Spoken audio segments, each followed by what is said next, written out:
My name is Seth Compton. My pronouns are he, him.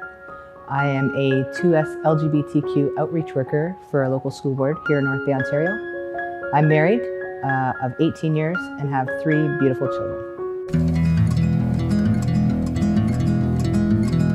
Yeah, so my journey began when I was 26 years old. I initially came out as a lesbian to my family. At that point, I had a 4-year-old son and was in a heterosexual relationship. It was very difficult for me because a lot of my family are born-again Christian, very Catholic, but it didn't stop me. It was early on too, back in the early, I'm going to say 2000s, so still kind of fresh in Canada, you know, people coming out and sharing their own stories. Lived that way for 23 years, and just recently, 2 years ago, I decided to come out as transgender and started my story there.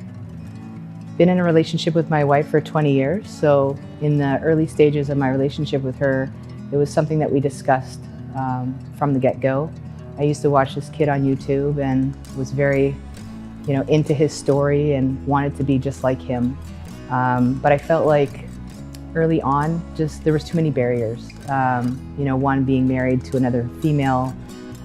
Then we went into a fertility clinic, started having children, and it just felt like I was moving backwards and not forwards in that transitional moment. Moving up north 3 years ago just kind of put me in a headspace to deal with my own mental health and really sort out where I needed to be, who I wanted to be, and how to get there. So I began my journey 2 years ago, started testosterone. From there, just recently, a year ago, September, had my top surgery, and it's just been a crazy ride. It's definitely one of those stories that I'm proud to share because I've been very influential to some of the local kids in my community.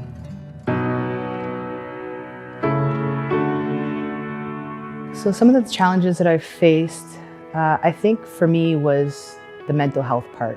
I've struggled for 26 years in the wrong body. Physically knowing, I have documentation from my therapist indicating that when I was 3, I told her I was a boy. And I've had some spiritual sessions with some people that have indicated in my past life I've been boys, right? So for me, it all added up, but the fear of wanting to transition and become who I really wanted to be was so crippling because of it was like how other people would treat me, whether it was at work or in my family or even outside people. That fear was so crippling that it really prohibited me from making that step forward. For me, I don't think I would have transitioned. I wouldn't even have thought of that, taking those steps if my marriage wouldn't survive. I think my marriage and my family, my immediate family, my children are the most important thing to me. But it was those mental health struggles that I had to overcome in order to make sure that I was going into this transition in a healthy mindset, knowing that I'd be able to make it to the end, right? So.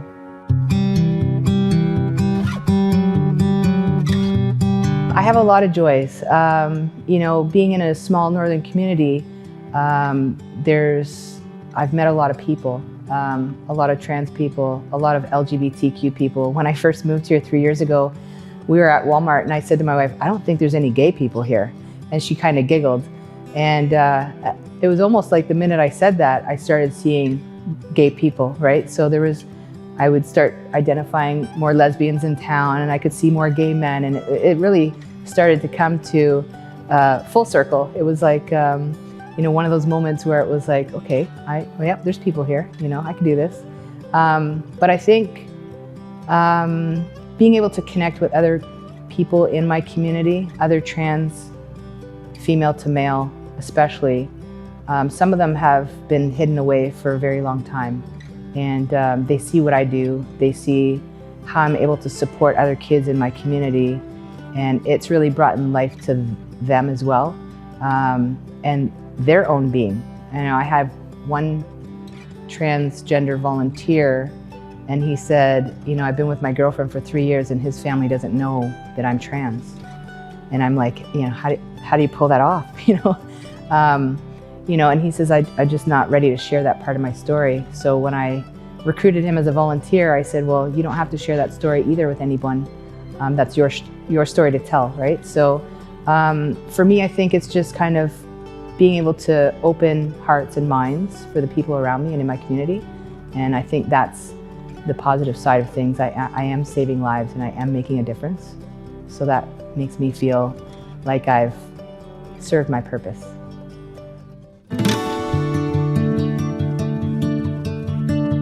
I think that one of the things that really lights my fire is to know how hard I struggled not being out, and all the challenges that I have had. And I've worked with so many kids in the last 18 months, and I've seen them struggle, and I've seen them where I used to be, and I see them now, and they're kind of riding the same wave I'm riding. So it's almost like that proud parent moment, except they're none of my children. And they're really coming to life. They're able to share their stories, their struggles. They come to me and they ask for some of my lived experience so that I can help them, into the next level of their transition, which I just feel is super important to have that resource. I didn't have those resources. Like when we had, back in the early 90s, when I was trying to figure out my gender, Ellen DeGeneres wasn't out. There was no RuPaul drag show. There was none of those things that I could relate to. Nowadays, I'm walking it, I'm living it. So kids have someone that they know and they can connect to, where they can relate to, right? So I feel like it's saving lives, because if I wasn't able to provide my services, then these kids wouldn't have or have come as far as they have without me.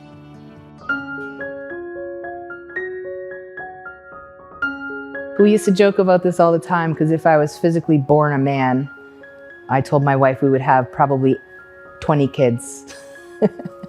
I love children. It's just been a huge part of my life, my entire life. And I think things would have been different if I was born in the proper body. I would have more of my own children. I picture myself different. I haven't been able to look in a mirror in many, many years and actually love that reflection until just recently, right? I'm going to say in the last maybe 6 months, I can look in the mirror and see who I've always wanted to be. I'm less a few hairs, but I know the patience of that whole part of that journey will come. But other than that, I think I'm where I need to be mentally, physically, emotionally. And I know taking that step in this journey has saved my own life. Like when I first came out, it was tough. Like I said, I have a lot of religious people in my family, and I try not to focus too much on culture and religion, just because I came out originally as lesbian and started my transgender journey doesn't mean that I've lost my faith. So through this process, I've lost a lot of family members, right? But I've made the choice to move forward because I am who I am, and I'm proud of that. And I came to a point in my life a few years ago where if these people are not going to support my journey, then I don't need them, right? So I have had to cut a lot of ties to family members, friends. I had a really good friend, and she was upset that I had my top surgery last year because she struggled with breast cancer and lost her breast that way.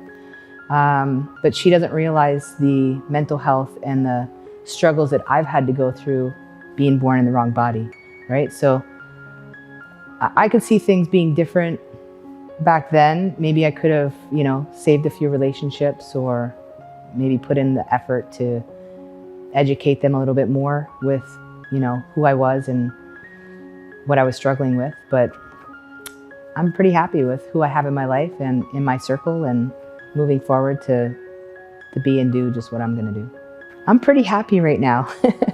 I mean, I definitely working on the more masculine features, but like I said, I've been doing the mirror work, and for years. I mean, I'm going to be 47, And for almost 47 years, I haven't been able to look in a mirror and actually love myself and feel that love back. And when I look in a mirror nowadays, there's love there, and unconditional love. There's no questions. I don't ask myself, why do you put yourself through this? Why do you, it's not like that. I actually talk to myself in the mirror now, and I respond to myself in the mirror now, you know what I mean? Because there's so much love here. And I've struggled so many years without that love. And I feel like moving forward, that love is just going to continue to burst out into other visions and other projects and other people, right? So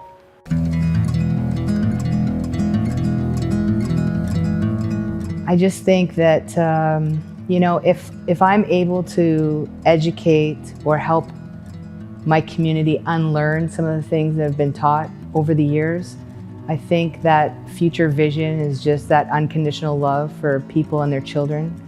I have a lot of kids that come to me saying, like, I'm at home, I don't have any support.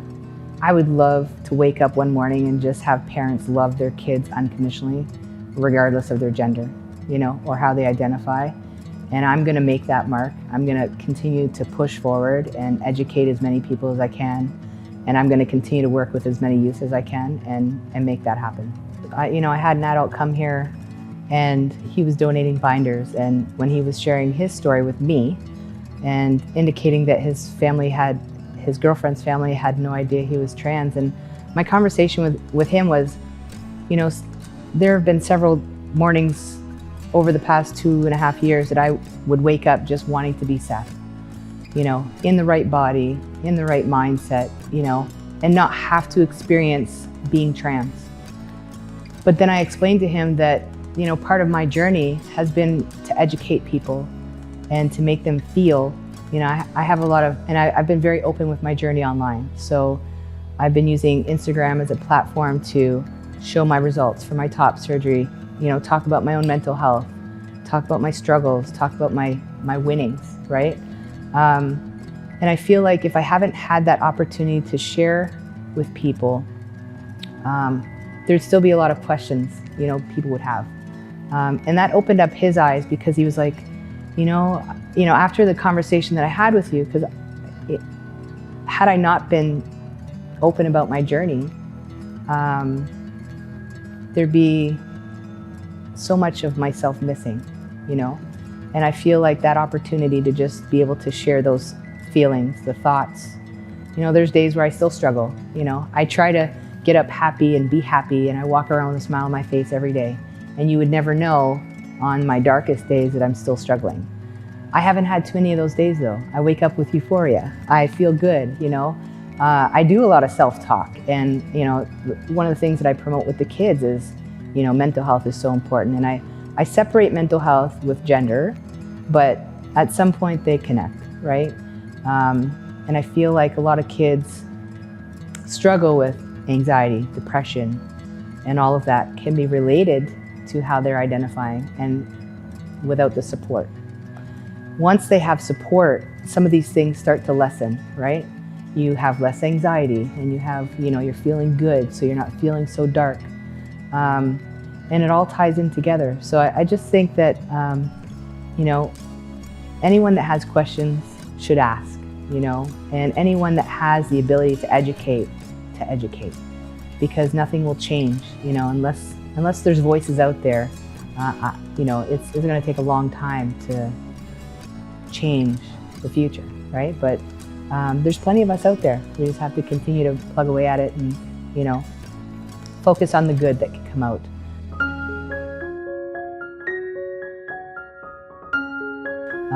But yeah, one thing I focus on a lot, especially with what I do, is telling parents to just love their children. I had a family come in that I was speaking to, little guy, 5 years old. I am not a girl. I am not a girl. Kept telling his parents, I'm not a girl. I'm not a girl. And I explained to the parents that the minute you remove that idea of gender and your kid just understands that you just love them unconditionally, all of those fears that little 5-year-old is just gonna fall wayside. So, a few weeks into just kind of chatting with them and kind of educating them and guiding them, they just saw the life in this child just like a flower, blooming. And it's crazy when they say, the minute I removed the idea of that's my daughter, and just name them, it was a whole new kid, right? And that connection with the parent was like brand new, right? So I explained, like, the minute you stop focusing so much on the gender, so what if they're not your daughter? Let's just focus on love, and supporting them and raising them as your children, I think that's where my focus is at. I'm going to move forward with, teaching parents how to love their children again, right? Regardless of their gender. I think, there's a quote out there somewhere was, be who you needed to be when you were younger. I have focused on that quote for many, many months. And it has really brought a lot of kid-like activities in me, and it's kept me very young. A lot of the kids that I work with say I dress like a teenage boy. And I take pride in that, and it's, I feel like I am one of those kids. I can be, I brainstorm at night like a kid. I wake up in the morning, I write lists down like a kid, and I feel like as long as I have that fire in me, and I'm able to be the person I needed when I was younger, I feel like I'm going to be able to save so many lives and help other children be who they want to be.